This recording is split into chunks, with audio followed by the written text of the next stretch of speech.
We're gonna go live in three, two, one. All right. Hello, everyone. Welcome to another episode of Rolls to Astonish. Joining me tonight is our ever-present and ever-twisted game master, Marco. Hello. We also have joining me tonight, Haley. Hi. And Zach. Hi there. We'll recount our characters in a second because we have picked up some points to make our character since last time. And you guys want to recount what happened last time? Yeah. So to go over it briefly, we're also missing Eric tonight, so I'm going to be running his character Vasily. If we could look at He's gone overseas. if we could look at he's out of the country.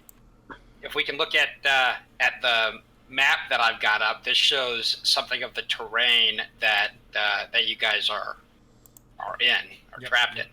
So you guys started down here where you could see this looks like the Mr. Harris's office. You guys can see where I'm clicking, right? Yes, it should. And then you guys came out here. Hotel Californium turned out to be this weird lockbox system protected by what looked like a cyborg, which the fish was very scared of. A very bug-like cyborg. Yeah, and I've got some pictures of it too, which we could try to put up. But essentially, the attendant cyborg, whatever, and it appeared to be a woman or some kind of, it looked kind of like a woman, was let me see if I have this here.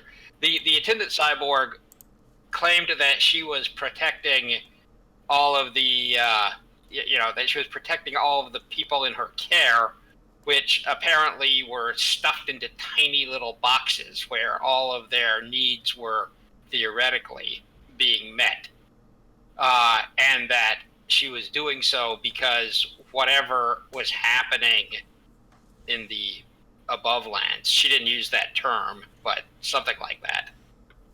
Whatever was happening in the above lands was apparently extremely dangerous. And so the survivors were down here in the Hotel Californium. So that was part of it. You guys backed off from that. And you look down the hall to where it says elevator. That was a creepy little area where you kind of have to crawl. And you guys didn't want to. I'm gonna put this up on the. Let's see if I can do this. Copy.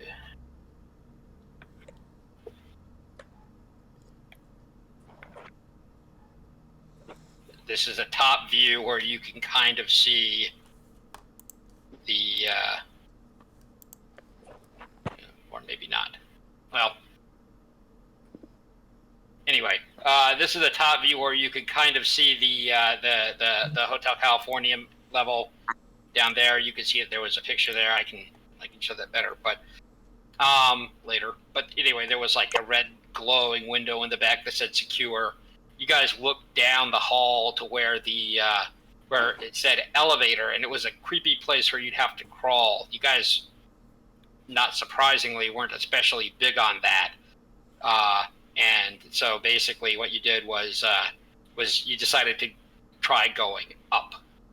This was a look down the hall that I'm putting into the chat area now. It had some graffiti up there. It had these orange glowing lights. There was garbage, and then it went around a corner. You guys didn't poke around there. We were not interested in poking around the spooky, scary cave. Right, especially adventure, crawl and stuff. Well, you guys climbed up the. I don't know what you're talking about. I did the parkour. I kicked down a ladder. Yeah, I said the That's same. true. You guys climbed up the ladder, and then Zach climbed this pole. There were these tiny little creatures, which I called phantods, which were kind of worshiping around the pole. The at the top was office supplies. Pencil, paper, icons of them, some more regular, smaller sized ones.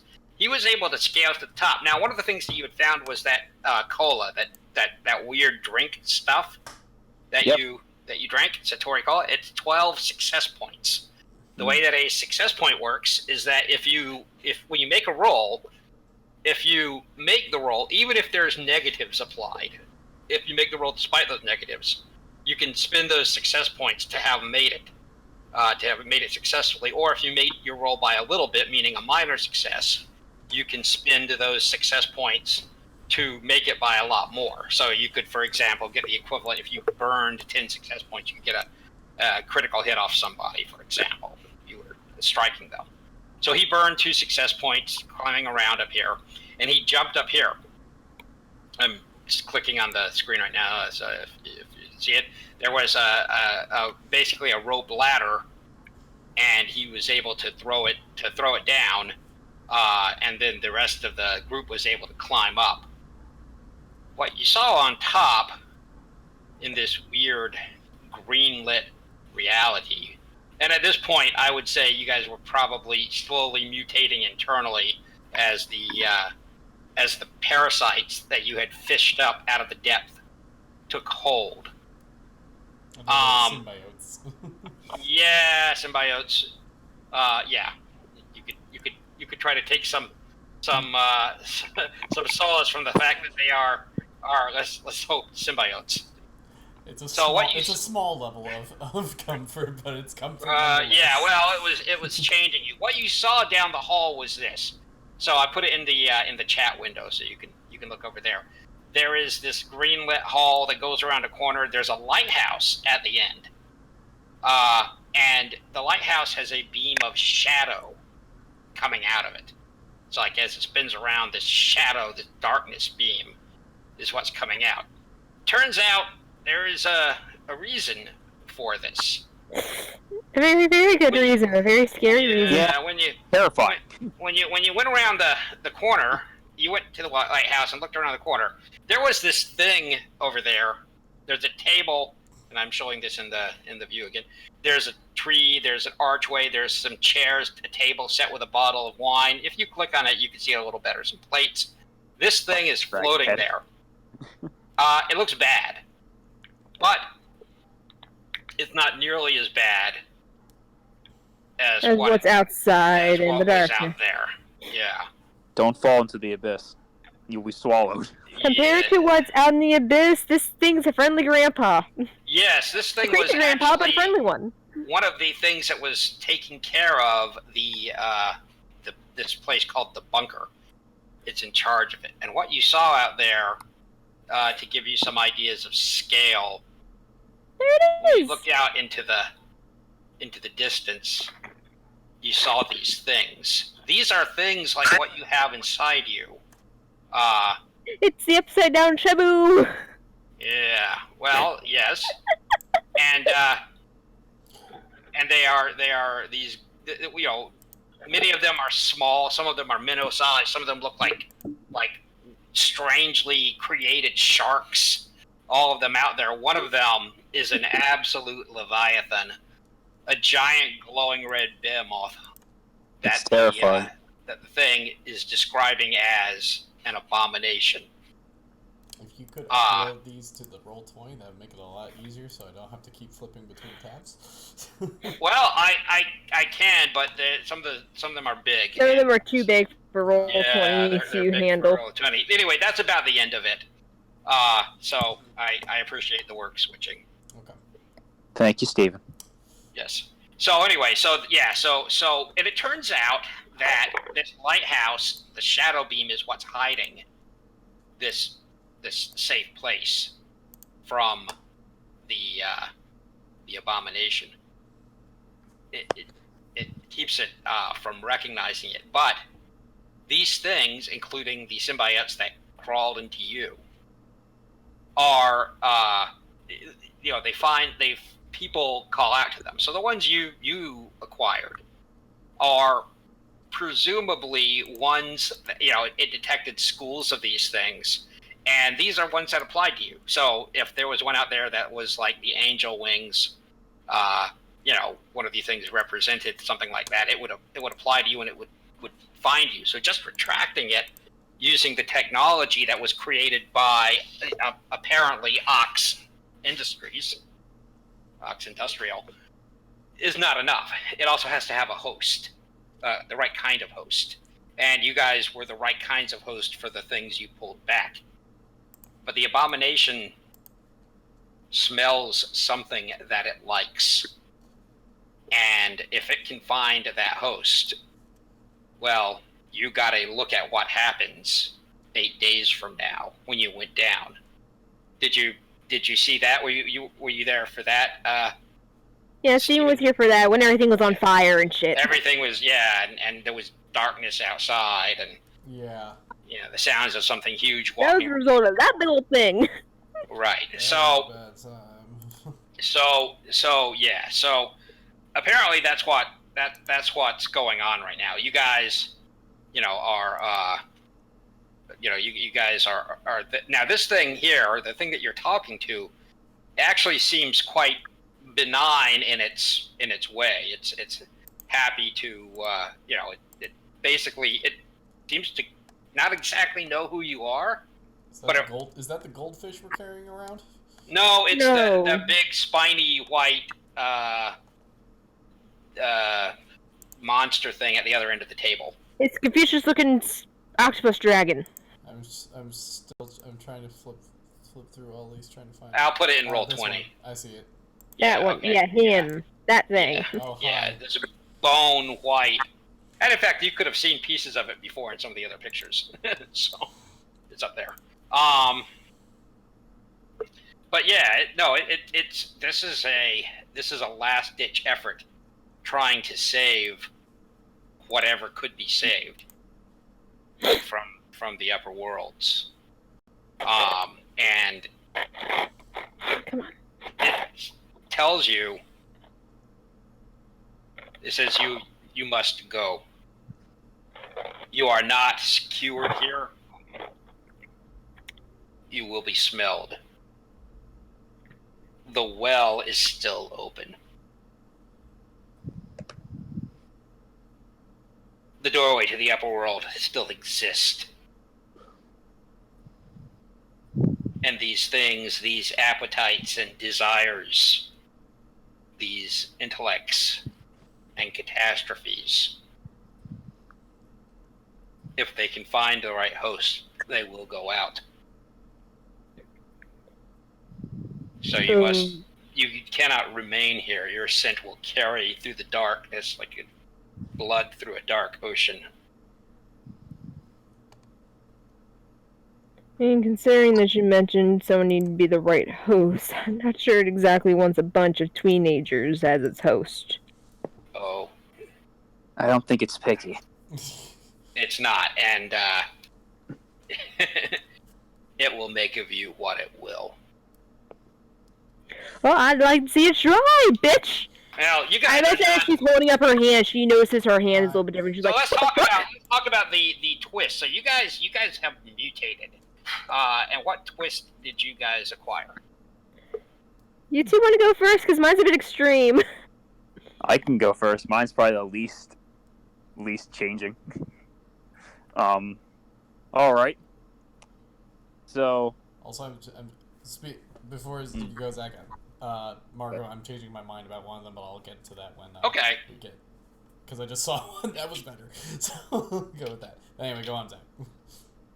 So, Russell looks completely unchanged except for this weird small sparks that seem to flicker in and out before a small ring of fire floats above his head. It just it floats there, glowing gently. Just like a small little halo, a big halo around his head. He just kind of sits there, kind of not really acknowledging it, just really concerned about his well-being in this world currently.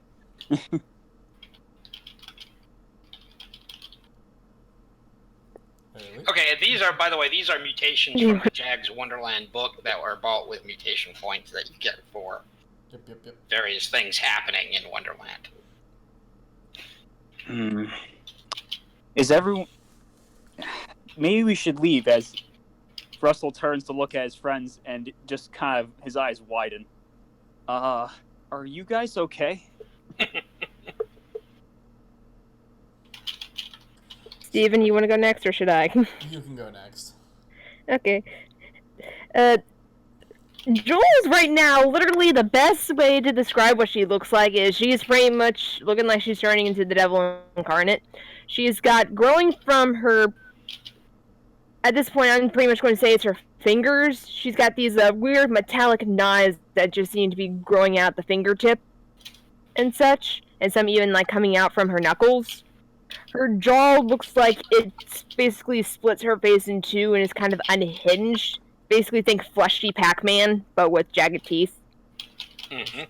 And she also has these big, very twisted ram's horns that are coming out of the sides of her heads, and her nose looks a little bit bovine, not very much, but just a little bit. And she kind of glances at Russell as he says, and she's just like, I do not know what you're talking about. As she says this, she'll lift her hand, and then she'll notice, and she'll be like, oh, fuck. And she kind of glances over at Sarah. She's like, the fuck is wrong with you? Says the one growing horns out of her head. Sarah looks mostly normal. Like, she's still got her hair up in a ponytail, but you can see underneath the hair, it's sort of like pulling up to the sides. Where it's like pulling up to the sides, you can see that her, the top of her head has become translucent and reveals a green, glowing, luminescent brain underneath. She's like, what is wrong with both of you? You both look really creepy now. And as she's That's the one with part of her brain exposed. Creepy? and as she's talking, a little bit of white mist comes out of her mouth, like as if she's in a very like cold room. What the fuck is happening to us? Russell looks up. Oh, am I on fire? No, that's a halo, honey. You guys you can sort of feel these things. You don't know what's happening, but you definitely understand that there's this sensation, kind of like a flower opening, and these strange tendrils coming out from inside. Things that were in you and now are augmented with something else. Oh, Lord, that doesn't feel good. Reaches up and grabs for her horns. What the fuck? She's like, Marco, what's res skills and rolls? What's what? That's reason. RES? Reason. Reason. Right. Okay. Yeah. Reason is problem-solving capability, essentially, intelligence. Brain stuff. Memory. Right. All of her good stuff. All right, so she's like, I feel smarter in a way. Honey, your brain is growing like it just got dipped in radioactive shit. You see Russell, experimenting with the halo. It starts floating around, whipping around. And then it just becomes a giant force field as he whips it down.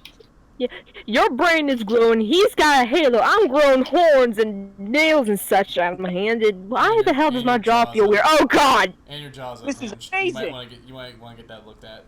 Am I trying to feel like some kind of Satan snake or something? If so, that's awesome, but at the same time, oh, Lord. You just hear Russell laughing around as he messes around the flaming ring. Hey, would you quit playing around, Russell? This is so much fun! As he accidentally shoots off a fireball. That is not fun at all. You stop that. Whoa! I wonder what else I can do. Can we not, experiment with that right now? Considering we're right next to cannibalistic Shamu. Well, yeah, you guys can hear these long, low, creaking whale song noises. And the red thing moving around, swimming in and out of the darkness as the lighthouse's shadow beams sweep over it, is certainly the closest, and it's huge, but it's not the only thing out there. You can hear more distant sounds, like far-off thunder, rumbling through whatever ether exists in this place. There is an exit door on this plane, and it means not this plane of existence, but on this gravitic plane, one that you can reach without having to change your aspect. You can see it in the views I've shown you. Yep. Oh, it's right downstairs. It's right there. Yeah, let's promptly get the fuck out of Dodge before we turn into Shamu Chow. I don't think we want to become any worse than what's happening with you guys. I'm a little worried. Yeah, if these were to persist up topside, you guys would look like horrible mutants. Except for maybe Russell. The Ring of Fire. Yeah, we're more freaks than we normally are. Well, see, I mean, everybody would just think that Russell is Johnny Cash. You went down, down, down in a burning ring of fire.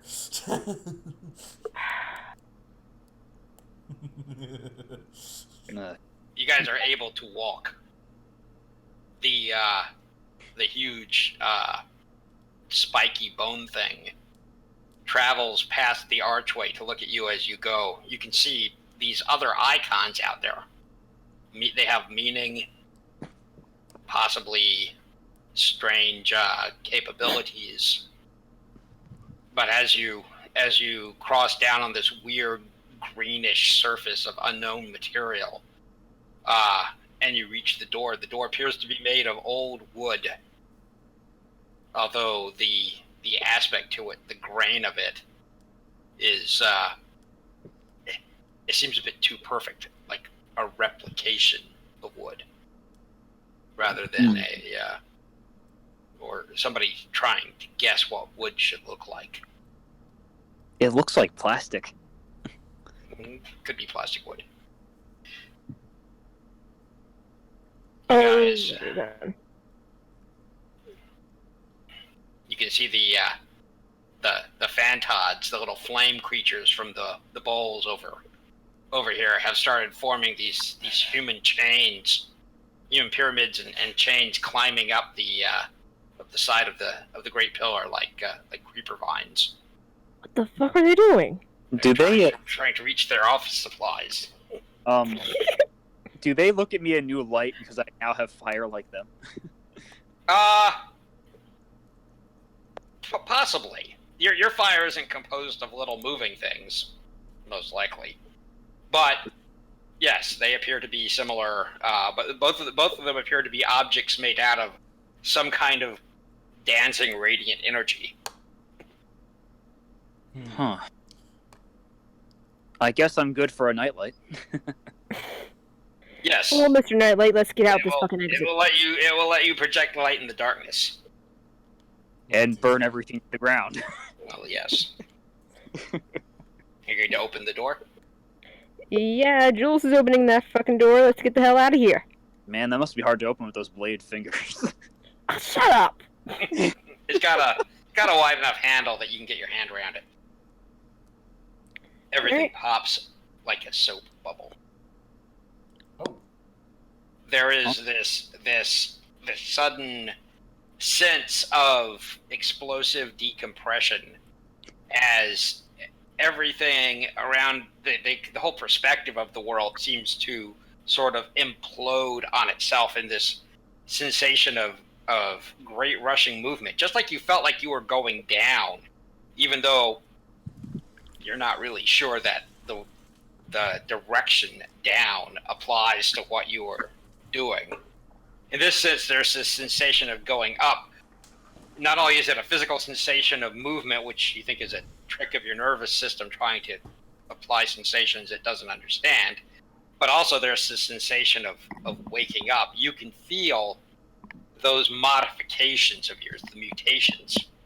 They sort of retract into your body, sort of move extra dimensionally out of existence, slumbering, but you can still feel them. They're still there. Can we just still use them? Here. The answer is right now, no. You can't. Not in the waking world.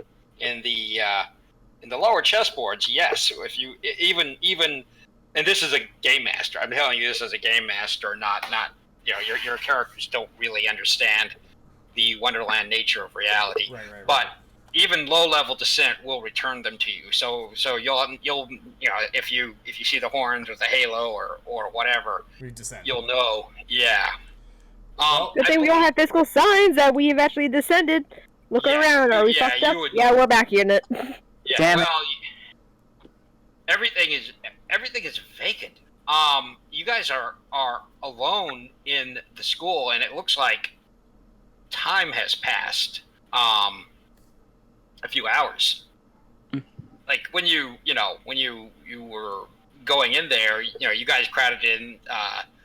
The teacher left to go to the office about something, and then you went down. It looks like the time you spent down there, which let's say was a couple of hours, has passed up here. The school is regularly empty, like it would be on a Friday afternoon, around 5 o'clock. So, first thing that Sarah's doing is just bolts out the door. Uh-huh. And she is rushing home as fast as she can to get to a phone to call her aunt. Okay.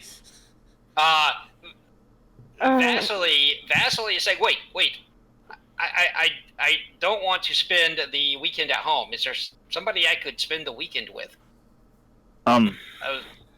Sure. He says, won't your sister give me a hard time?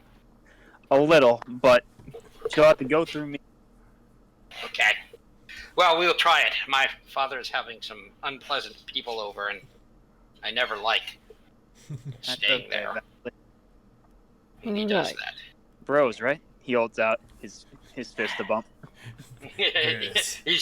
He's happy and relieved. You have a very very basic idea that his dad is some kind of some kind of questionable Russian dude of he He's definitely a mobster. Russian mafia. It seems a little odd because he's in a small town and he's going to Washington a lot. He's not going to New York or L.A. or where you would think. But anyway, yeah, you don't know. But I mean, yeah, you probably on the balance think Russian mob, but there's a part of you that says, well, wait a minute, man. He definitely kind of maybe seems like maybe, but I don't know. Yeah, we don't. We don't. Yeah. So, you guys pedal off in different directions. You still have the disc. You have this black zip disc with a cryptic design on it. You know what I'm saying? No, since Sarah took off, Jules is taking possession of that. Okay. Aw, You have the... you're not gonna let me summon demons. No, fuck no. Anything, Okay. I think the fact that I was growing claws and horns in there, I think I earned the right to summon any demons if I can find the way. Hang on. Okay. hang on. I'd like everybody to make a perception roll. As you guys are exiting the school. Sarah has to make a phone call. Vasily and Russell, you're heading off together. Kind of having had this experience that is not as bad as it looks, but it's a 14, so probably no. I'm trying to find where my perception is. It's been a little while. Yeah, What is it would be intelligence? down. It's basically your reason, or your intellect rather. Oh, my intellect? Yeah, Yeah. So my int is an 11, and so I need to roll. Oh, that's a 6. it's a 6. Okay. Oh, Yeah. fuck you too! I'm Oh, aware. that is a 17. No. Okay. All right. That's You're too fine. much in a rush. Sarah's very distracted with, is very preoccupied with, all the yeah. questions that are going on in her brain right now. Yeah. Meanwhile, yeah, Jules you is guys are arguing her case to keep the zip drive. and seared into your memory is 8 days. And it didn't you didn't have the impression that it was just that room or the school that was in ruins. That out in the blackness past the broken windows and walls, the wreckage was severe. The entire world's fucked in 8 days. Yeah. So, Hmm. so I mean, you just have these images floating in your brain. So we're gonna. So okay. So Russell, you rolled a 6. You and Vasily are heading off towards your house. You're figuring out what you're. She of all the people you could hang out with, Vasily's actually not a bad one. He dresses weirdly nice, and tends to have pretty good social skills. So, he doesn't. He acts normal. He can act normal, and also he's got that Russian accent. So it's like they expect a little bit of weirdness from him anyway. Yeah. People tend to. But you see something, and Vasily looks over too. You guys are leaving the school. You're on one of the streets. Jules is pedaling off, heading for a turn, and you see this car. It's kind of a beat up roadster. It's pale blue, missing some. It's got dust on it. It's not in great condition. Not a junker, but it pulls out. What catches your eye is the way it pulls out behind her. It was parked outside the school, just outside the school's parking lot radius. And when she goes around a corner, it sort of jackrabbits just a little too much coming out of where it was parked and making it turn in behind her and then slowing as it comes to the turn to take it slowly. Oh. And it gives you the feeling Bless you. that someone's Bless you. following her. Bless you. Now, this will sound very stupid, but I would like to try and sneak up behind the car and slash its tires. Well, the problem is that you're distant right now, and it's moving like a car, and Jules is going pretty fast, and it can go a lot faster. So you would have to race towards the car, which would not be especially stealthy. Yeah. And you'd have to pedal for all you're worth. Wait. Could I would I know like a faster way to get to Jules' house? That is a good question. Okay, yeah. Go ahead and make a reason roll at +3. Ooh.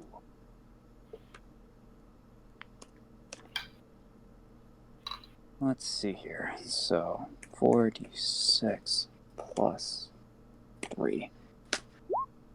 That's Not not good. especially. Okay, so I'll give Vasily one. Come on, Vasily. Do better than me. Vasily rolls a 4. No, at +3 he makes it. Nice. Really? Yeah. Damn. 11. Yeah. So he says, "Wait, I got an idea," and you guys take off down a set of old train tracks, which is a bumpy, awful ride, but it gets you past a major intersection. And you guys reach Jules's house just slightly before Jules does. So Jules, you come down the street. What are you guys doing at the house? You guys don't have time to get inside the house, which would involve talking to parents, and she's not there. You guys could choose to hide or just wait outside or whatever. I guess we'll wait out. We'll wait outside. We'll be looking a little short of breath because of the run.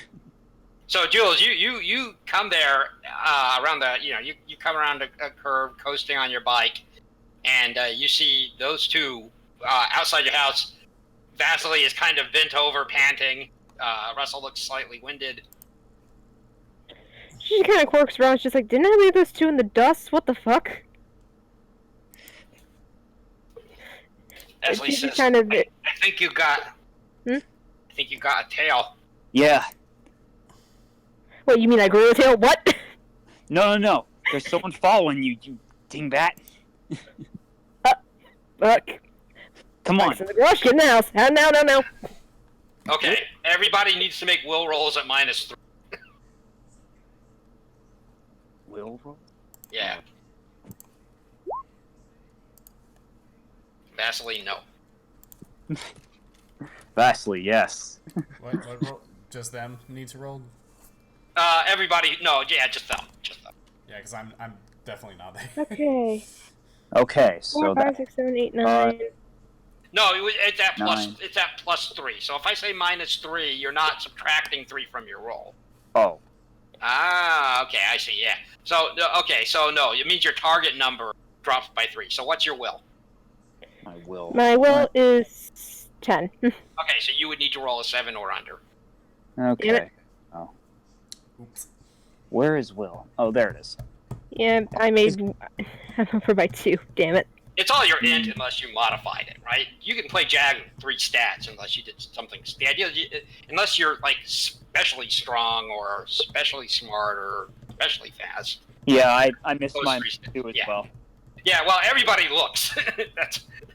It's almost impossible not to look when somebody says you're being followed. It's hard. Every just about any human being except somebody who's trained in spycraft looks, and you guys look over there and you see that car down at the far end of the street. Do you have any guns, Jewel? You may need to protect yourself. And I'm not sure. What do my parents have guns? no, your parents do not have guns. Damn it. Vasily is certain his dad has a gun. I bet my dad has one in the safe, but he's never seen it. No, I don't think the rest of you guys have firearms in the home. I got that in my closet. Let's go. Well, the car pauses for a second, and then it reverses off the side, kicking up a small spray of dust as it backs out around the corner, out of view, taking off. The fuck was he tailing me for? Question. Yeah. Could I have memorized the license plate before we ran? Or... Make a mem roll. Alright. Please roll low. That's not low. No, that's not low. What did you miss it by? By 3. Okay, God you damn have some numbers, but not all. Okay. Okay. All right. So you guys don't know what happened, but it looks to you like there was maybe 2 or 3 people in that car. It's not a big car; it's a 2-door, little roadster. And it looks like it had several people in there. Just shapes you couldn't make out.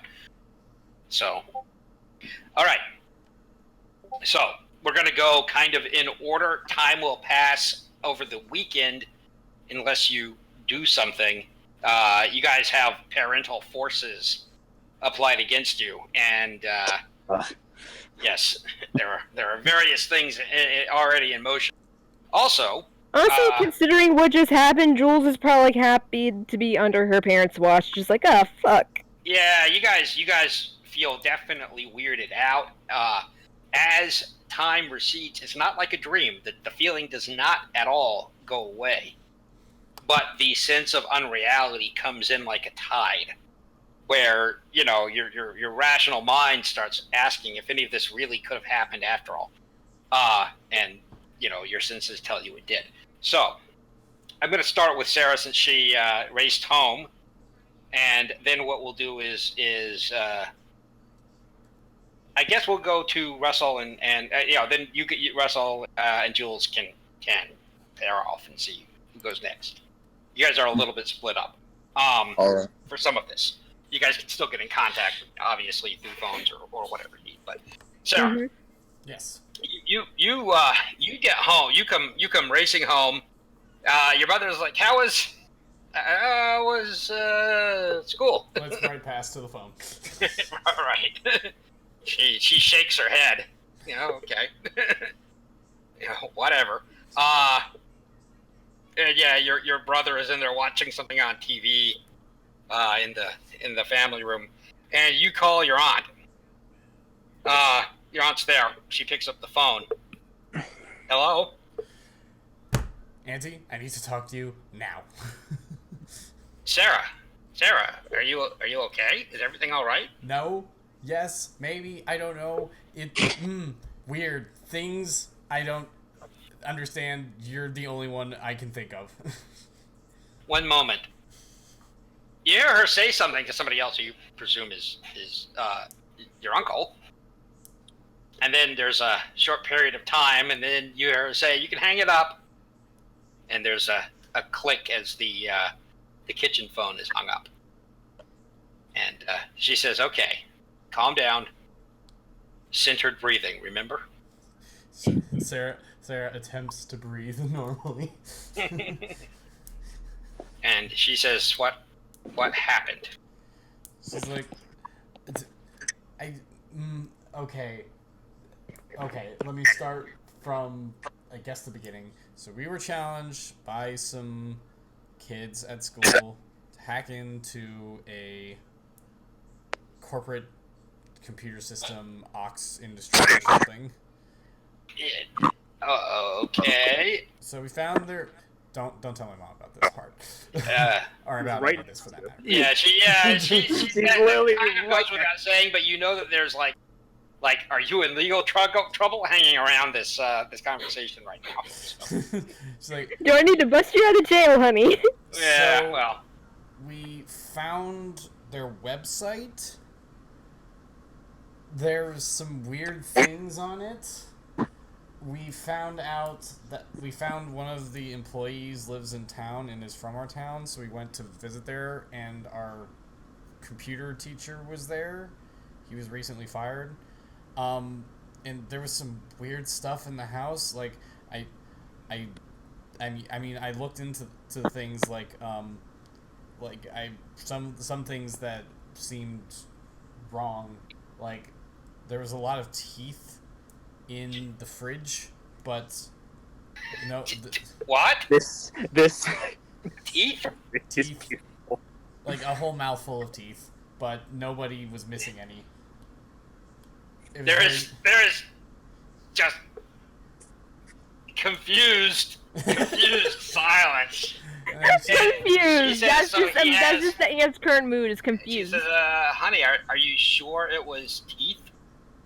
I can't. It couldn't have been anything else. Like, I've studied enough medical textbooks to know teeth when I see them. I smile with them every day. Okay, And it's like, but there's more. That's not even the weirdest part. The tip of the iceberg. you the silence is suddenly filled with an even more silent sense of trepidation. She's like, we went to the buildings and did some dumpster diving. Again, don't tell my parents. By we, I mean my friends. Yeah. And we found diving. we found a weird disc with the key. What was it called? The Key of Solomon. One of the shields of Solomon. Yeah. Okay. Yeah, you say that, and there's this. You found this where? Ox Industries. The dumpster? In a dumpster? In a dumpster? Okay, you so we're gonna get into some random roles here, or some persuasion type roles. So let me just hang on a second, and then we'll continue. So first off, your aunt is predisposed to be on your side and believes in the occult. Yes. And she may actually have some actual knowledge. You have at level 2, so presumably she is not completely unaware. However, the story you're telling sounds pretty. Yeah, it sounds insane. so she is having a hard time putting together what you said thus far. She's like, And we're not even touching on the weird world that we went to. Yeah, she's exactly. She's like, look. Sarah's like, look. I know it sounds crazy. I can show you the disc. I swear this is real. I can show it to you. And that's why I'm coming to you to ask about it, because it's weird, and that's not even the weird part of this story. That's not even why I'm coming to you about this. Okay. That's the most normal part of the story. What? I hope your what photo. happened? So we put the disc into the computer at school because it had the seal of Solomon on it. That's a key. So we thought it Okay. might help us get into the computer system. We put it into the computer, and we found ourselves in like a weird version of the classroom. Like, I can only describe it as it was like the classroom if it was seen through the lens of a surrealist painter. Don't There forget it the is. fire. Oh yeah, and things were on fire for a little bit. Just casually mentioned. So she's quiet for It was several seconds. It was like a weird dream that I was awake for.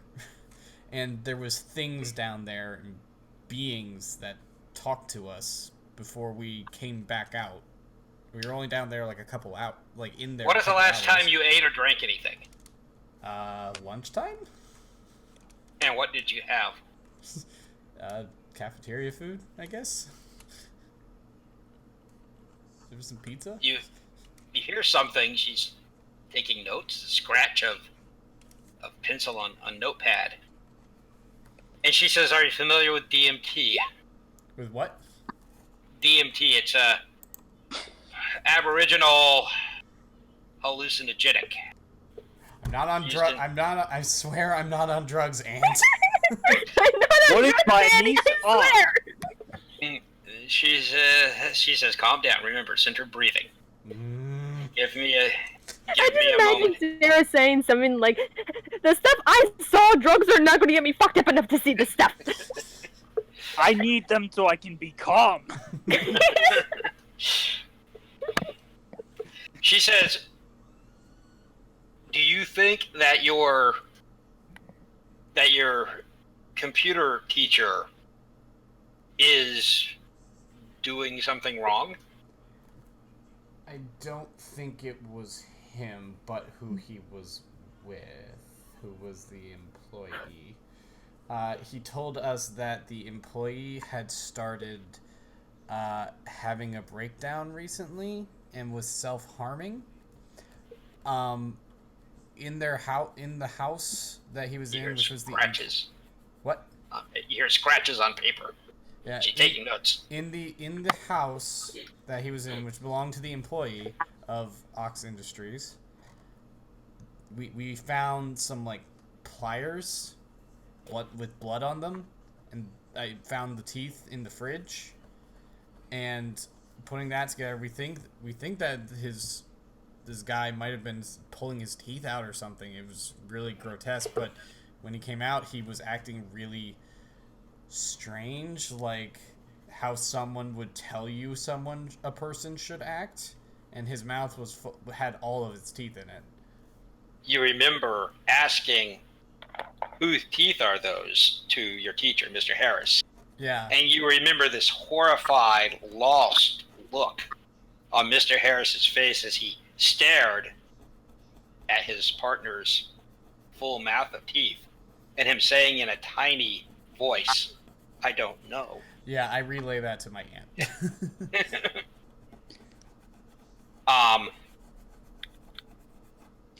Sweetie, I think you're high. She says, "I want you to take your temperature, and I want you to take your pulse." And she says, it is entirely possible that whatever is happening with your teacher and whoever's house he was at, that you were exposed to something similar to DMT. We I'm can't pretty rule sure that it out. was me. Sarah is looking very frustrated at the phone right now. And she says, "But on the off chance that it's not,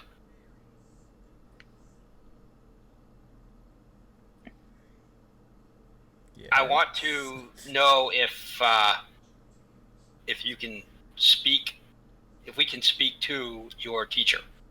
I think I can figure that out. But can you come visit tomorrow maybe, and we can I can show you the disc that I'm talking about. Yes, and I we can can come. maybe talk to the teacher. Okay. I will call your. I'll call my sister. I'll call your mother, and see if I can come over there. And we'll see if we can have a talk with this person. I'd like to do it without the other person in the room. I'll see. And if you see this person, I'd be careful around him. These entities you talked about that you encountered. Yes? Yes. DMT incidences are used in religious ceremonies because they have the effect of, according to the users, putting the person in contact with higher dimensional entities. There's quite some literature on it. If you were exposed, if somebody at the company is dealing in or working with hallucinogenic drugs and you and your friends were exposed to it, it could be quite dangerous and it could be responsible for aberrant behavior. Sarah's good. Can I make a roll for Sarah about? Okay. Can I actually make a doctor roll to know about pharmaceuticals? Yes, absolutely. Okay. So that's a 7 against my 12. Okay. So she You wants are- to say, but if it was a hallucinogenic, wouldn't we all have seen different things because hallucinogens strike people differently and pull from the subconscious usually? Yes, usually, although the Alushaya mushroom, the Drawing a blanket. yeah, well, she says that the events that I have seen are not they are communal. Actually, they are taken together, and to an extent, all of the imbibers have similar experiences. You can go ahead and have a look at the page if you're interested in the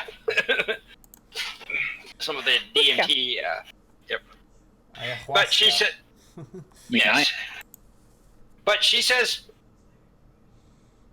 I'm not suggesting that you were given a drug or that you took one, but I think that we have to be careful when you have a expanded experience like that.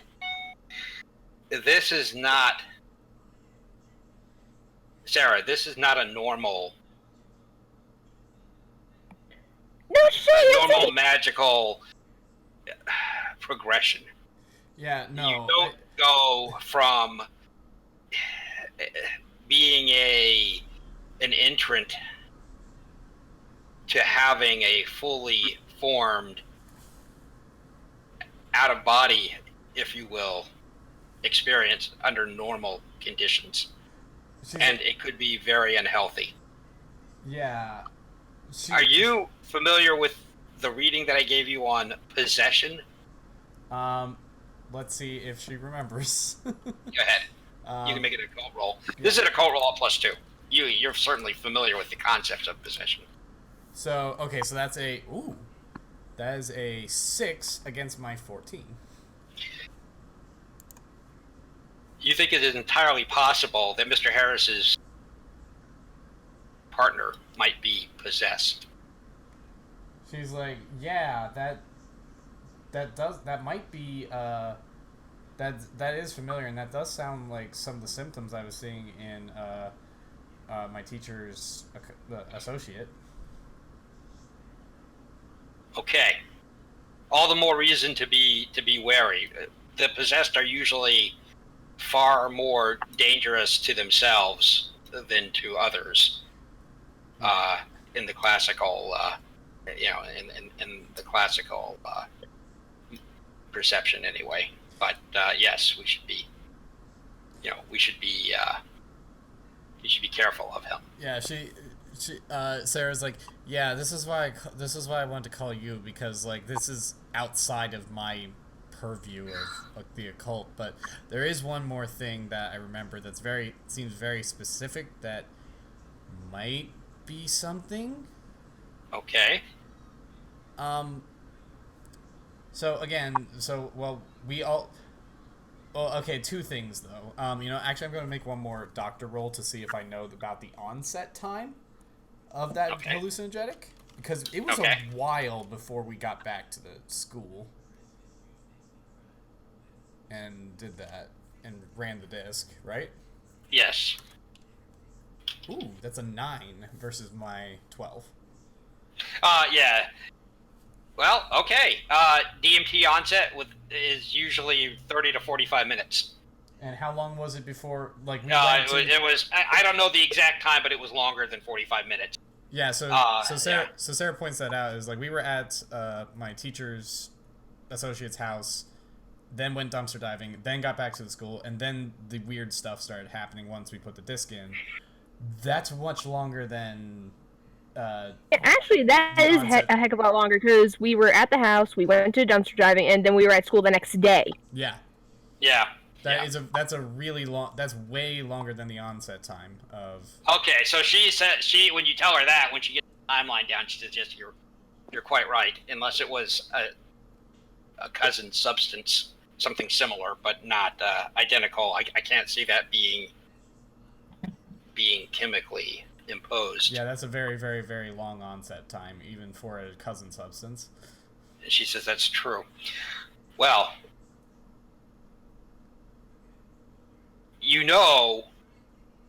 just because you know that she has concerns for your state of mind. What you've reported is conspiratorial, bizarre, and while she might believe in possession, the kind of occulty possession where it's it's less spirits from the great beyond, necessarily inhabiting people to wreak havoc like in the movies, and something closer to what real occult sees as possessions, which is sort of like spirits from inside you breaking out of your control and doing, having you bang your head into walls or something. Right. So she's, however, she does have an esoteric background, and she is coming over. Russell. Sarah wanted to point out one last thing, and that was when they were down in sort of the surrealistic land that everyone, her and her friends, underwent changes, and she can still sort of feel them. She's not sure about her friends because she ran home to talk to her aunt, but she can still sort of feel something. When you say that, she says we're going to do some aura work. Okay. You think that, okay. Bye, Auntie. Should I get my friends too? Yes, but not immediately. Let's start with you. Okay. And I'd like it if you not discuss this with them. Oh. Until I see them. I'd like to be able to ask you and them questions and see if your answers vary. Yes. Interesting. I can do that. Good. You can say now, the auntie's going to find out that Jules is very, very temperamental. Very quickly. She says, all right. The teeth worries me, Sarah. Be careful. I will. It worries me too. Trust me. Trust me, they're gonna sink. There is a pause, and you can hear her before she hangs up, writing something, a thought down on her notepad because she's taking notes. She works as a counselor, you know that, so she's used to taking notes and hearing people. Right. And she says to herself, muttering, "Regrowing of teeth." Regrowing of teeth? Question mark. Yep. So Sarah's gonna be like, okay, should I pass you over to my mom? She says, "That's okay. I need to go do some reading." Okay. I'll talk to you tomorrow then, Auntie. Yeah, you know that she'll call your mother later tonight, probably. Right. After dinner. Okay, so now Russell and Jules, the weekend is happening. So let's see who goes first. So I guess you can each make a 4d6 roll, and whoever's highest goes next. Okay. All right. Okay. Haley, this seems to happen a lot. Wow. Again! Over and I over. swear. They go together. Yeah. Thank you. Okay. As I say, if you roll 13, I'm just going to drive up to Pennsylvania and smack you. Why? Please. Why Please smack come. me? Please You know, come the odds of that together. were pretty low. So, all right. I said we had to roll 1d6, and they rolled the same thing. So Yeah, that Over, happens a and lot. over, and over. And right, over like, and over. more than once. So, okay, you come home with Vasily in tow, and Vasily, your mother is okay with you having Vasily over. He's being extroverted and charming. He's being Although, a good yes. Russian boy. Yeah, he's saying, my father has the people over, and they drink that vodka, Drink that clear, on. funny juice. and I can't sleep. They're up all night. They're making noise. It's tiring. I need to get some peace. They drink the funny water. Yeah. No, he says vodka, even though you know he can pronounce vodka. The Yeah. vodka. Vodka. And your mother certainly thinks that as long as it's okay with his mother, which he says, good luck talking to her. But yes, it's totally okay. I already asked her. She will not even notice I am missing. Believe me. But your sister, Russell, is not fooled by this behavior, this outgoing, wholesome Russianness. But you could feel her, kind of laying in wait. Ru- Sort of. She doesn't have a chance to move yet. Russell over at his sister and glares. She Yeah. just gives you this "oh please" look. Yeah. I roll my eyes back. Well, it's better than Jules. She gets a bad feeling from Sarah. So probably, Vasily is the one she likes the most just because he seems, the most harmless and the least likely maybe to end up in jail. Maybe. There's just a quiet conversation between Russell and his sister. Don't you dare fuck with me. You want me to mess with your car and your room. You say that and she said, better stay out of my room. No, honestly, make it worse. You do Yeah, anything my- to me, I will unleash Jules on you. Stay out of my business, sis. You Maybe think that while the car would be far worse, she doesn't believe you'll do anything to the car. Oh, she's so wrong. So the room, however, she buys, you might do it. And the week that the Saturday night or Friday night passes into evening, and then your mother has the guest room ready. Your sister is lurking and watching, but she's not.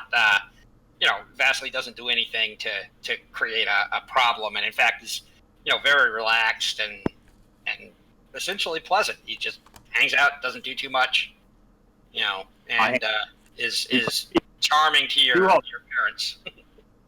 Me and Vasily play video games. We hang out for a while. Do the tween age stuff. Yeah. You play Super Mario and imagine the Super Mario noises from the Nintendo. Oh Yep. my god. And it's in the morning when your mother says, "I'm going to go do some shopping. Do you boys want me to take you over to the skate area?" The skate area is actually in the back of a Walmart, and it's set up as a not exactly normal, not exactly official skate park, but it is a place that's cleared out, and there's quite a few skaters there. She knows that you like to go there and do it. And apparently your sister is fuming. So Yes. Oh yes. Let's So piss she's- off more. Let's go. yeah, she thankfully doesn't consider skating unwholesome. So it's and Vasily says, well, I will do my best, but I can make fun of him if he falls. So I would. Great to have your support as usual. Russell just laughs. He says, if you need to lean on something, I'm sure it'll be a flagpole. Your mother thinks this is charmingly hilarious. As do I. And you guys, you go out there. The Saturday is a little gray in the morning. Maybe threatening rain, although not enough to keep the skaters off. And the car pulls up, and she says, well, I'm going to be shopping for a couple of hours, and for an hour, maybe 90 minutes, and then I'll come back and pick you up. Okay, Mom. And Thanks. she, you guys get out and carry the board back, and Vasily walks with his hands in his pockets, and up on the let's see. You guys are coming back, and you can see there's a few other people back there. They're skateboarding. They seem to be having a good time. Although there's something not quite right. There's some people chatting. You have a feeling of tension when you get back there, and they're looking at something that's on the back of the like the loading bay on the on the back of the Walmart. And hold on. Just Is it a dead body? is there a corpse? No, it's not a There dead is- body. It's It's funny if it something was, you've though. seen before, actually. Oh. Uh-oh. Kind of. Oh, I was boy. wondering, it's another seal. Yeah, it's well, you guys are in the back. There's further down where you skate, where you guys skate, but someone has spray painted graffiti. Oh. Oh, And oh no. stops and says, "What the? That looks familiar. Yeah, That is indeed very familiar. that does look familiar." Just how fucked are we? And That's way too familiar. You man. uh, Sarah's walking bad. over there, and he says, "You think they had spray What? paint down wherever we were in the bunker?" Maybe. But this is It looks exactly like the stuff in the dream. Yes. Russell just kind of looks a little confused and just outright just gets a headache. My God. Sarah is better at understanding this stuff than me. I wonder if anybody saw who did it. Somebody must have done it. Must have. Maybe we can ask some of the older kids. Yeah. They are looking at it. And when you get over there, some of them are placing bets on how long the F word is actually going to stay up before somebody goes and paints over it.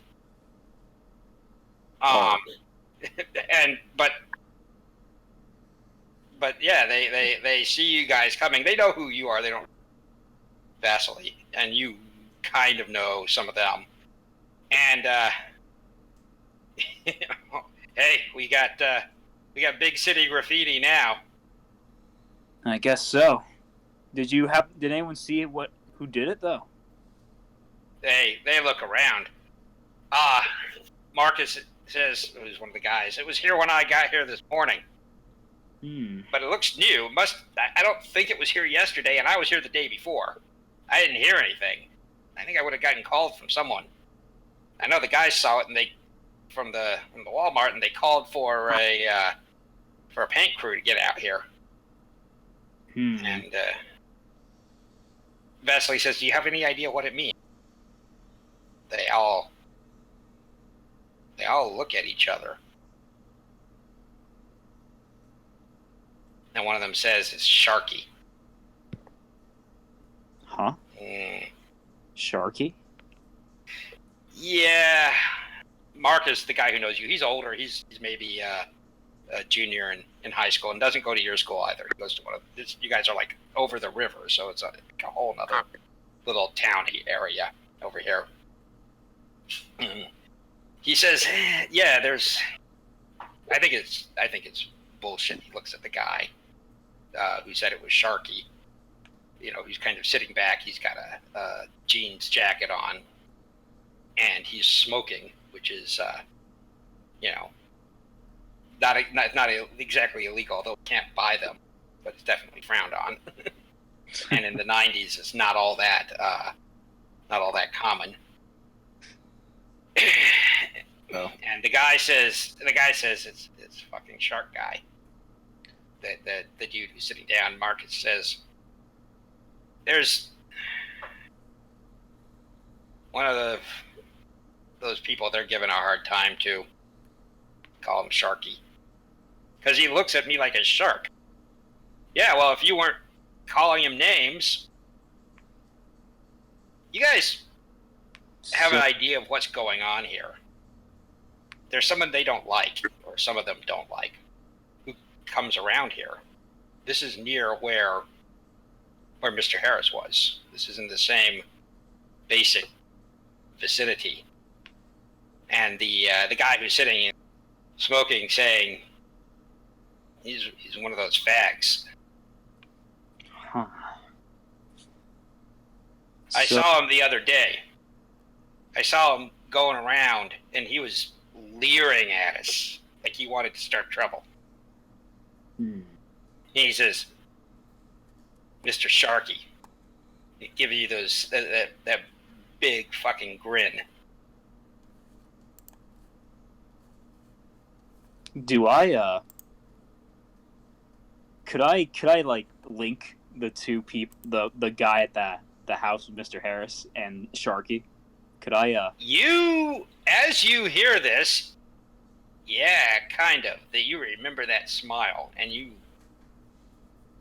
see they also see Russell some of those things you saw swimming down there looked like sharks. They see Russell shudder a little bit. Look, the Marcus, who looks kind of pissy at the guy who's who's just throwing around fag and homo as he describes his disdain for this guy. Marcus says, "Yeah, I don't think it might be somebody who knows that nickname, but I don't think it was him." Who do you That's like think? a dude. I don't think that dude is going and spray painting his name on the side of the wall.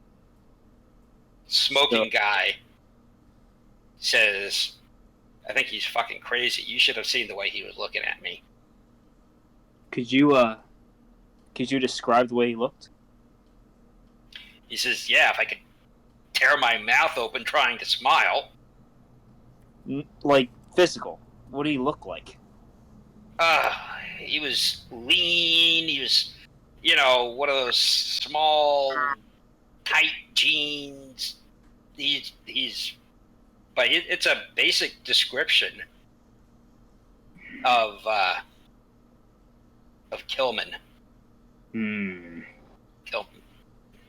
The man smiles. Oh boy. Anderson Kilter. And he says, "Yeah, he had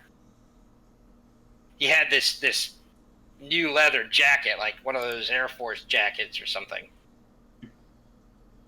Vasily, a bomber's jacket? He says, "Yeah. He was in that old movie Grease or something.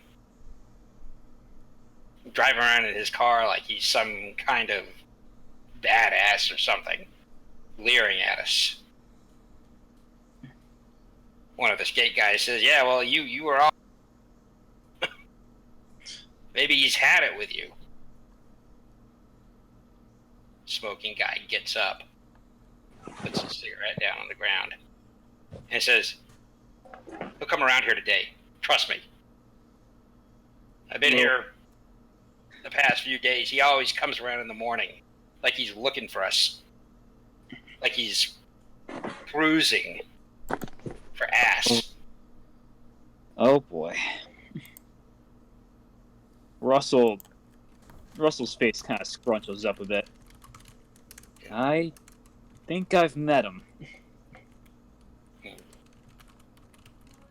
Marcus gives you a look. Smoking guy says, "Was he crazy?" Vasily holds his finger and thumb together a little bit. Smoking guy nods, and you see it in his face. Smoking guy, scared. I think it might be best if we kind of disappear from the area before he comes.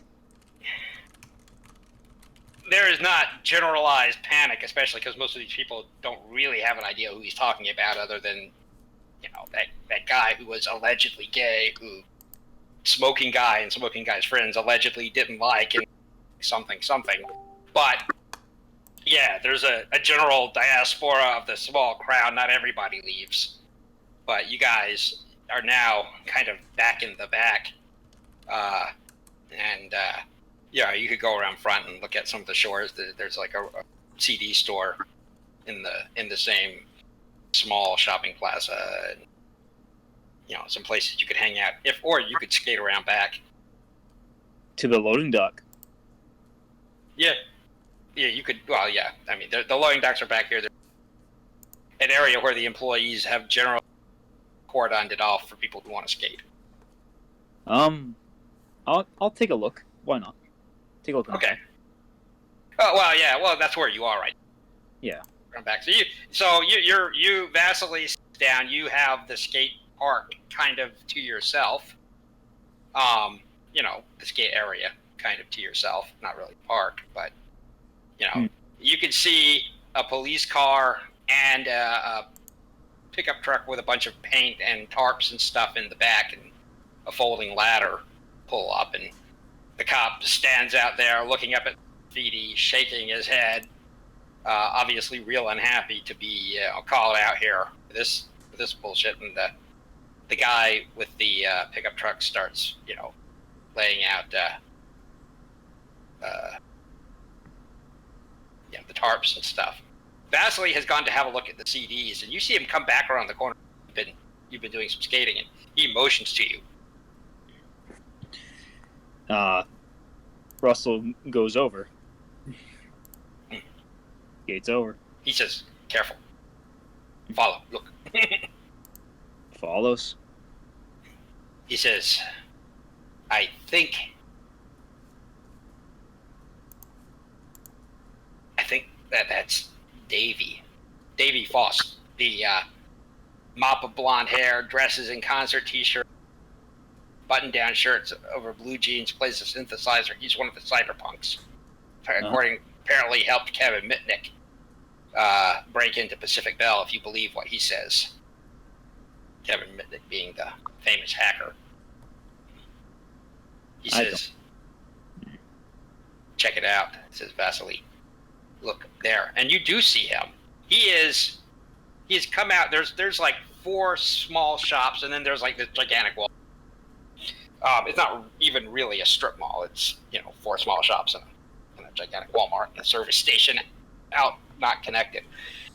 But you see Davey come out of the used CD store, and he lets the door slide shut, and he looks around, and he doesn't look good. He has this pale look. He looks haunted. And then he starts off heading towards the Walmart. Should we follow? Russell asks Vasily. Vasily says, "Not yet." Because... And you see this red Spider convertible knows its way around the corner. And it's on the far outside of the parking lot. So the parking lot's a rectangle. One long side is the shops, and on the other long side is the end of the parking lot and the main road, right? So Right.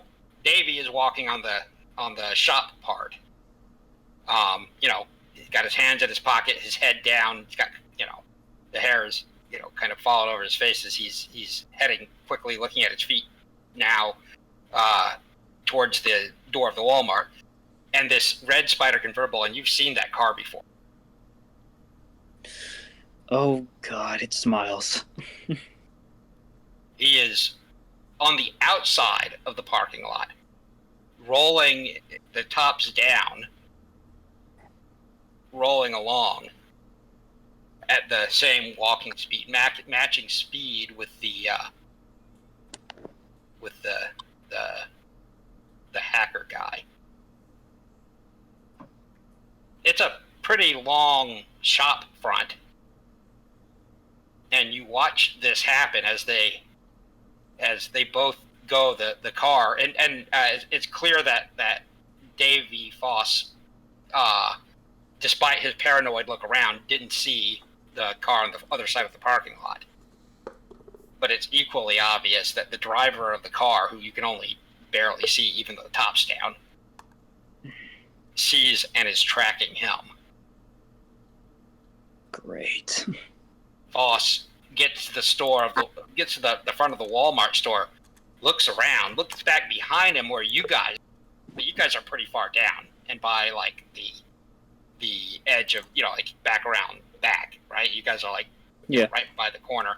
So while his eyes play over you from that distance, he recognizes you. And he doesn't even look in the right direction out towards the road, and he goes into the big Walmart.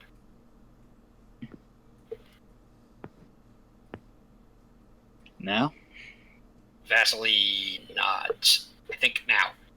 Let's go. You guys go. What are you going to do about the red car? Do you know that if you watch it, there's a greater chance of you being detected? If you guys go head down, he'd have to recognize you at distance from your silhouette, from having seen you guys once, which, you don't have professional spycraft skill, but you kind of think that's, you're probably not on his radar. You hope you're not on his radar. But if you watch to see what he's doing, the odds of picking you up as an observer go up. So what do you want to do? We're just gonna go right on by and inside. Yeah, well, you catch a look out of the corner of the eye. Actually backed in, executed a quick 3-point turn maneuver and backed in somewhere near the far side of the parking lot. So he's not close. He's still not close, and you don't think he's gotten out. Vasily does look over his shoulder as you guys go into the Walmart, and and sees looks over there and says, "I think he's just watching." You guys go inside. There are payphones inside. There's a row of them, and there's a customer service counter, and it takes a little few seconds of looking around in this brightly lit fluorescent. This is a Walmart that also has some groceries in it. You suspect your mother is probably over there getting groceries, and you make out Davey on the payphone, his shoulder, his back slumped against. There's like these little plexiglass barriers between them. Back is slumped against it. As he's talking. To give him a heart attack or not to? Can we observe for a little bit before approaching? Yeah, you can observe him.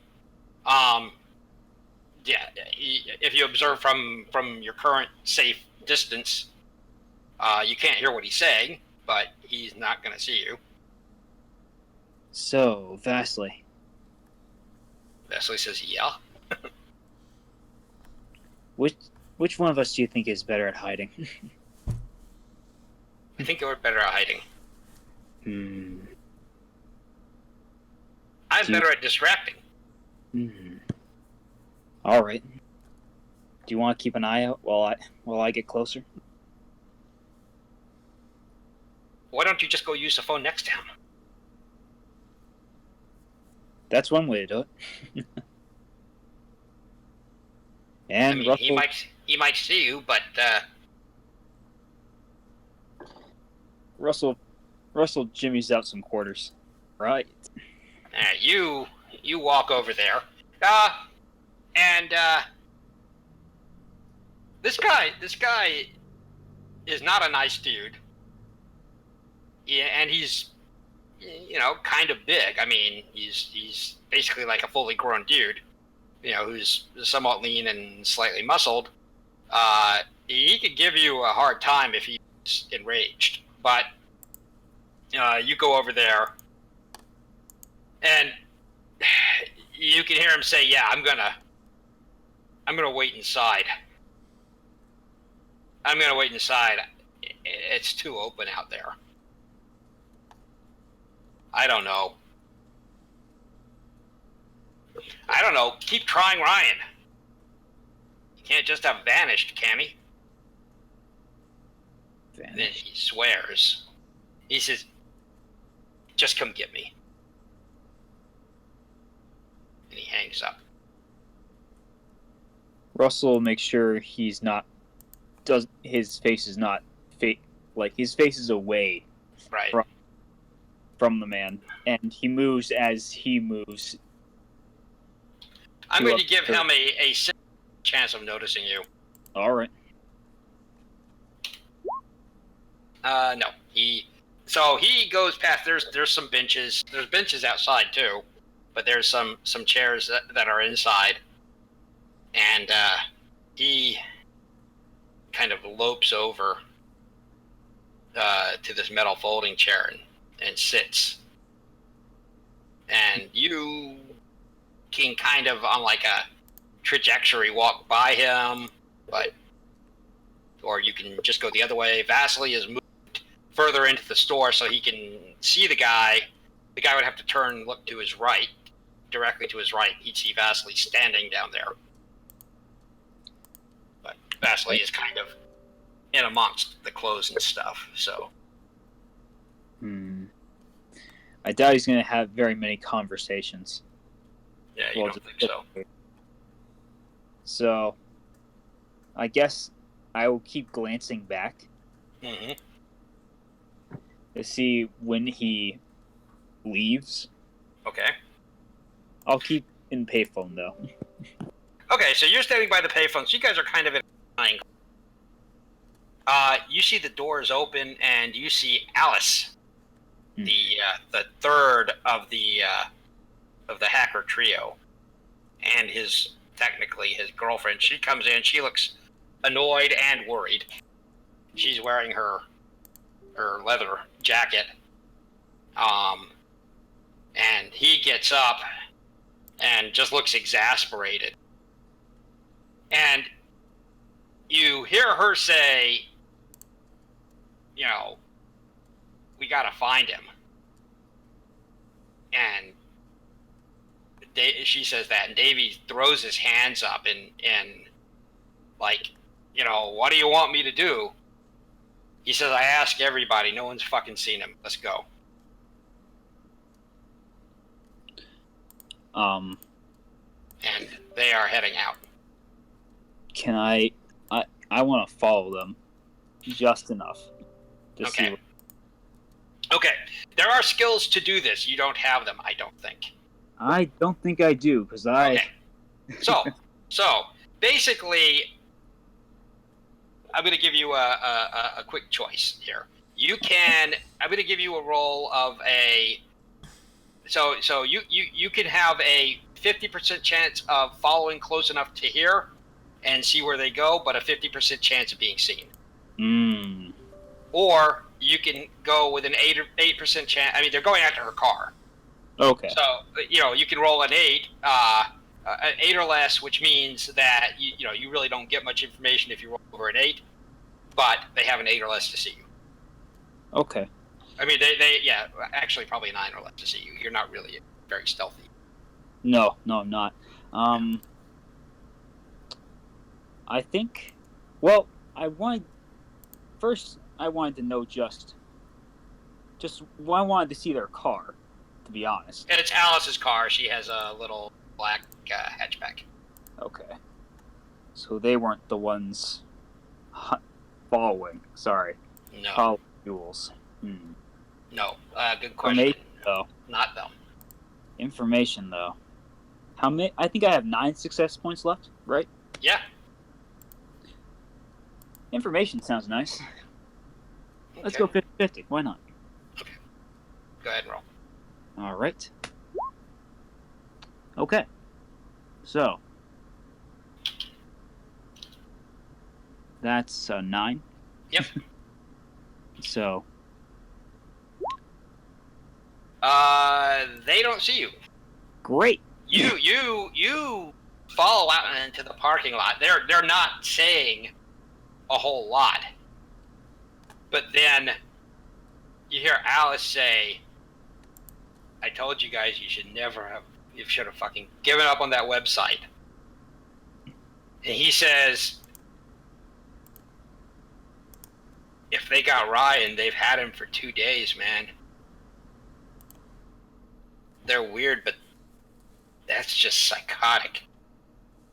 And she says, yeah, well, this whole thing has gotten psychotic.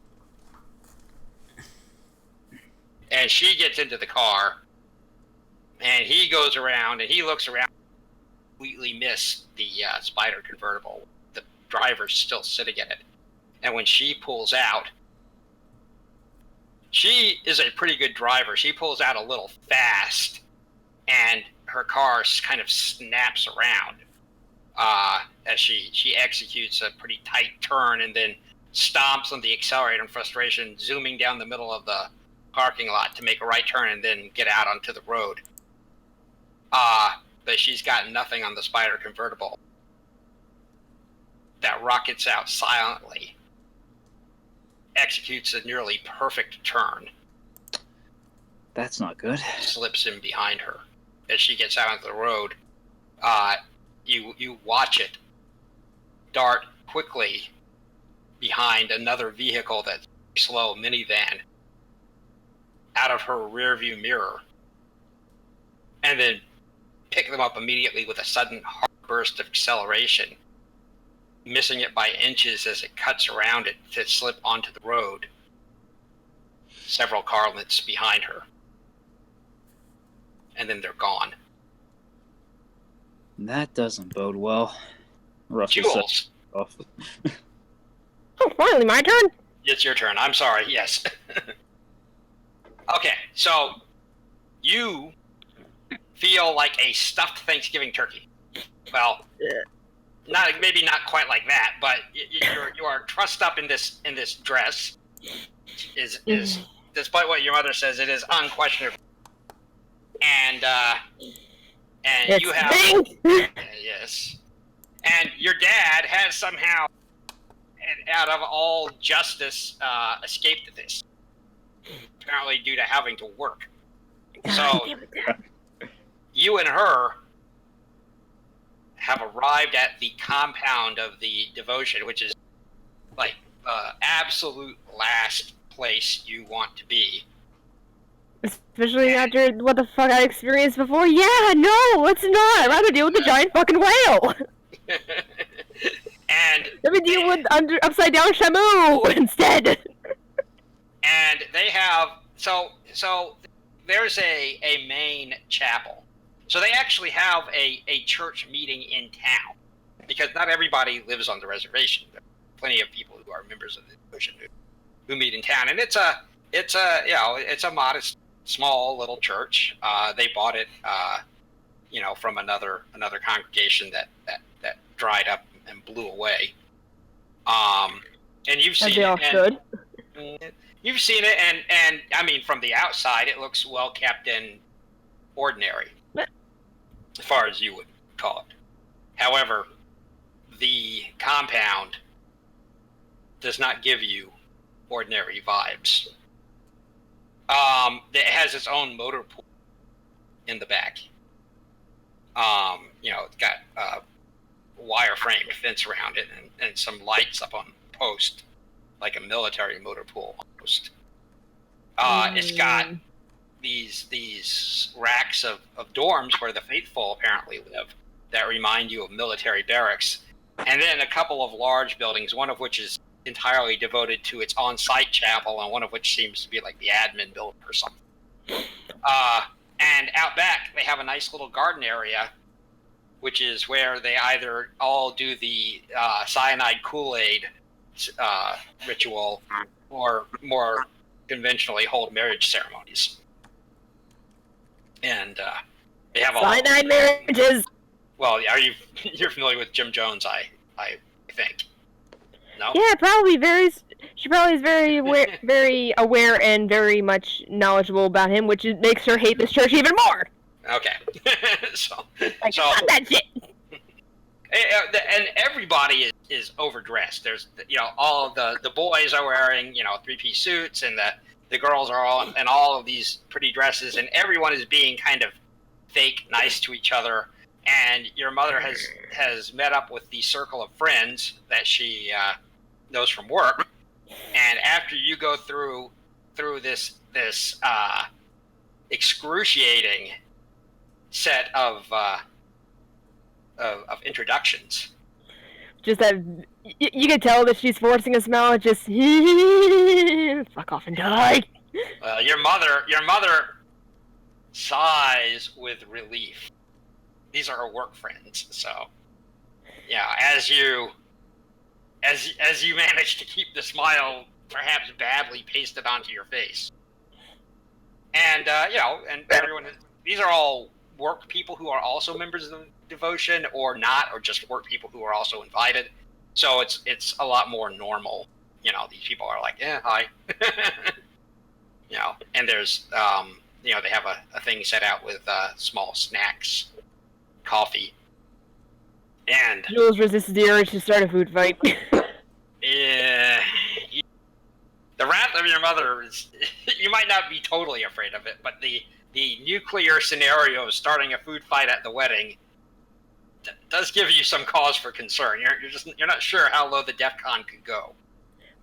But honestly, for her, it's like the scariest thing right now is a giant, other dimensional space whale. I don't think my mom's an issue with it. You don't think she rates? Okay. But when you are over there, you are slightly startled by somebody appearing at your shoulder. I imagine she just kind of very casually turns and just be like, "Oh, what the fuck!" The brilliant, washed, shining face, smiling face of Taylor Wisdom, the female student leader of the devotion.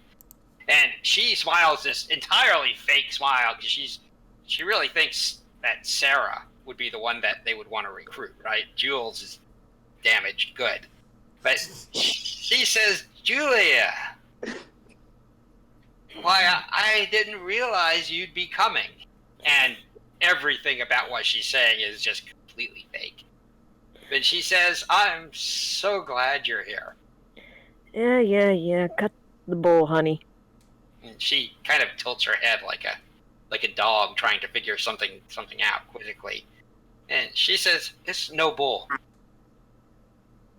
I'm actually quite glad you came." It's not like it was of my own will. What was that? Not like it was of my own will. And she says, "Well, many times we are called upon to do things that are against our will." Yeah, no shit. As she thinks back to the whole freaking Wonderland scenario that went on before.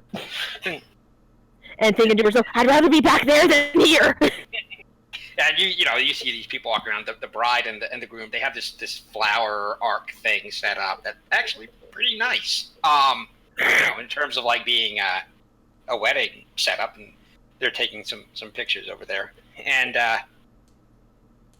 she says, Taylor says, "Would you walk with me for a few minutes?" I mean, she kind of looks around, sees where her mom's at currently. She's over there with the friends. They're chatting quietly in a circle. As much as I would rather not, It honestly gets me away from here for a bit, sure. Why the hell not? Taylor smiles. She says, "Well, I don't want to be an imposition, Julia. I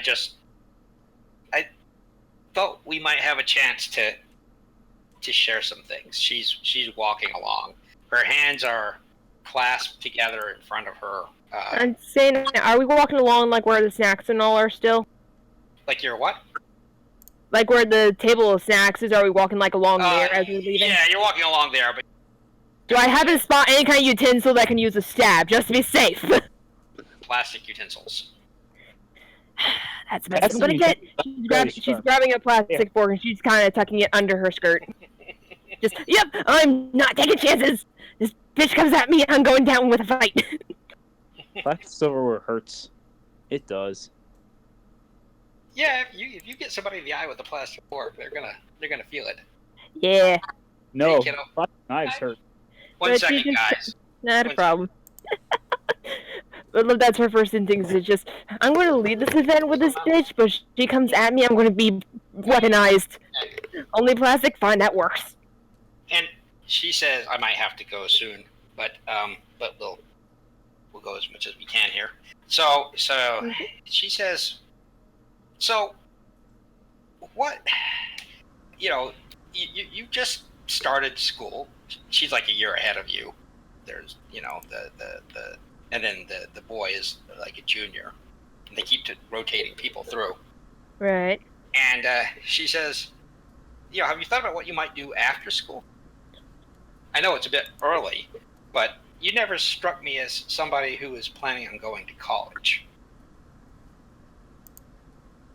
What the hell made you think that? She just kind of looks at you. She says, "Oh, I'm sorry. Are you planning on going to college?" Yeah, for computers, because I'm not like any other little... I don't want to be a housewife. I'd rather be independent. Thank you very much. She kind of frowns considering this, and she says, "Well, college can be expensive, right?" I mean, yeah, I'd manage.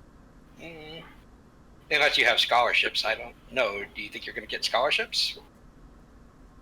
I mean, I could give it a damn try. Better than nothing, I guess. It might be tough and I might be brute, but there are some brains under this brawn, honey. She looks at that and actually smiles at that. She likes that. And she says, "I understand the urge not to have other people control us or tell us what to do. I do. I know you don't think so. But we do understand that here. Some of us do." She looks over and you see that there is, at the admin complex, there's like 2 stories, brick, and one of the doors is open. It's like a industrial school style door, dark green. Mm-hmm. And she says, "There's somebody I'd like you to meet. He's our youth pastor. Well, he's a special pastor, and he helps people figure out what they want. And if somebody wants to go to school and perhaps needs some extra money, that's something he can sometimes help with." She's walking you over there.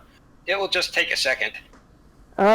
She kind of stops in her tracks a little bit, seems kind of hesitant. I don't really know. I mean, I'm not sure my mom really wants me to wander off and meet strange people just out of the blue. And she looks at you. She looks a little bit hurt, and she says, "It's one of our pastors, Julia. What could go wrong?" What? I mean, Oh no. sorry, Taylor. I mean, honestly, I do want to trust you. I do, but one name, Jim Jones. Heard of the guy? No. Does he go to school with us? Oh my god. That's I think just... that actually might be honest. She doesn't know. Oh, Lord Taylor, honey, you are... I don't know whether your amount of obliviousness is cute or what, but... She says, "Well, could you just come in and say hi for a second, and then we'll..."